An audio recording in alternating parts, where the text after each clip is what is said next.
ഇനി നമുക്ക് നല്ല സോഫ്റ്റ് ആൻഡ് ടേസ്റ്റി ആയിട്ടുള്ള ഒരു ഇലയടയുടെ റെസിപ്പി നോക്കാം. അതിനായിട്ട് ഒരു ബൗളിലേക്ക് 250 ml കപ്പിൽ 2 കപ്പ് അരിപ്പൊടിയാണ് എടുത്തിരിക്കുന്നത്. അതിലേക്ക് പാകത്തിന് ഉപ്പ്, ഒരു ടേബിൾ സ്പൂൺ നെയ്യ് എല്ലാം കൂടി ചേർത്തിട്ട് നന്നായിട്ടൊന്ന് മിക്സ് ചെയ്തെടുക്കാം. കൈകൊണ്ട് തന്നെ നന്നായിട്ടൊന്ന് ഈ പുട്ടിനൊക്കെ നനയ്ക്കുന്ന പോലെ മിക്സ് ചെയ്തെടുക്കാം.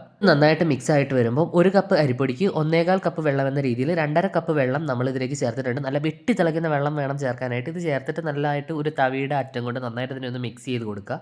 അത് നന്നായിട്ട് അതിനെ ഒന്ന് ഇളക്കി മിക്സ് ചെയ്തതിന് ശേഷം നമുക്കൊരു 5 മിനിറ്റ് ഇതിനെ ഒന്ന് മൂടി വെക്കാവുന്നതാണ്. മൂടി വെച്ച് കഴിയുമ്പോൾ ശരിക്കും അവിടെ ഇരുന്നൊന്ന് വെന്തോളും. 5 മിനിറ്റിന് ശേഷം അതിൻ്റെ ചൂടൊക്കെ ഒന്ന് മാറിയിട്ടുണ്ടാവും. പിന്നെ നമുക്ക് കൈകൊണ്ട് ഇതിനെ നന്നായിട്ടൊന്ന് നീഡ് ചെയ്ത് നല്ലൊരു ബോളാക്കി എടുക്കാം. ചപ്പാത്തിക്കൊക്കെ കുഴയ്ക്കുന്ന പോലെ ഒത്തിരി അങ്ങോട്ട് കുഴയ്ക്കേണ്ട ആവശ്യമൊന്നുമില്ല.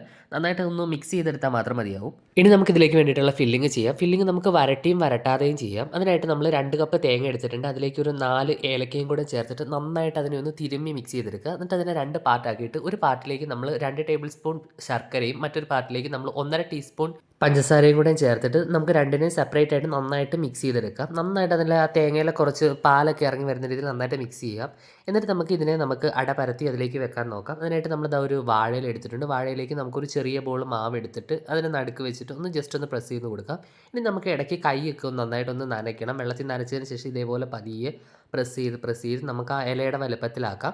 ഇനി നമുക്ക് അതിലേക്ക് വേണ്ട ഫില്ലിങ്സ് വെക്കാം. ഫില്ലിങ്സിൻ്റെ അളവൊക്കെ നമ്മുടെ ഇഷ്ടത്തിന് തന്നെ വെക്കാം. കൂടുതൽ വെക്കണമെങ്കിൽ കൂടുതൽ വെക്കാം. ആദ്യം തന്നെ ഞാൻ പഞ്ചസാര ചേർത്തിട്ടുള്ള ഒരു മിക്സാണ് വെക്കുന്നത്. പാകത്തിനുള്ള ഫില്ലിംഗ് വെച്ചതിന് ശേഷം ഇലയൊന്ന് മടക്കി ചെറുതായിട്ടൊന്ന് പ്രസ് ചെയ്ത് കൊടുക്കാം. ഇതേ മാവ് കൊണ്ട് തന്നെ നമുക്ക് കൊഴുക്കട്ടയും തയ്യാറാക്കാവുന്നതാണ്. അങ്ങനെയാണെങ്കിൽ മാവ് ചെറുതായിട്ടൊന്ന് കുഴച്ച് നടുക്കൊരു ഹോൾ ഉണ്ടാക്കിയ ശേഷം ഈ ഫില്ലിംഗ് വെച്ചതിന് ശേഷം പിന്നെ ഒന്ന് ആ ഹോളൊന്ന് അടയത്തക്ക രീതിയിൽ നമ്മളൊന്ന് റൗണ്ട് ആക്കി എടുത്താൽ മതിയാവും.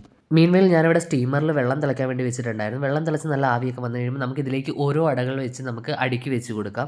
ഒരു 15 to 20 മിനിറ്റ്സിൽ അട നന്നായിട്ട് വെന്ത് കിട്ടുന്നതാണ്. ഇതിൻ്റെ പരുവ് അറിയുന്നത് ഇല നമ്മൾ പതിയെ പൊളിച്ച് നോക്കുമ്പോൾ അതിൽ ഒട്ടും തന്നെ മാവ് ഒട്ടിപ്പിടിക്കരുത്. ആ പരുവാകുമ്പോൾ നമുക്കിത് വാങ്ങാവുന്നതാണ്. ഒരു 2 അട ഞാനിവിടെ ചുട്ടെടുക്കുന്നുണ്ട്. അതിനായിട്ട് നല്ല അടി കട്ടിയുള്ള ഒരു പാത്രം വെക്കുക. അതിലേക്ക് നമ്മുടെ അട വെച്ചിട്ട് ഒരു മീഡിയം ഫ്ലെയിമിൽ വെച്ച് നമ്മൾ തിരിച്ചും മറച്ചും ഇട്ട് നന്നായിട്ടൊന്ന് വേവിച്ചെടുക്കണം.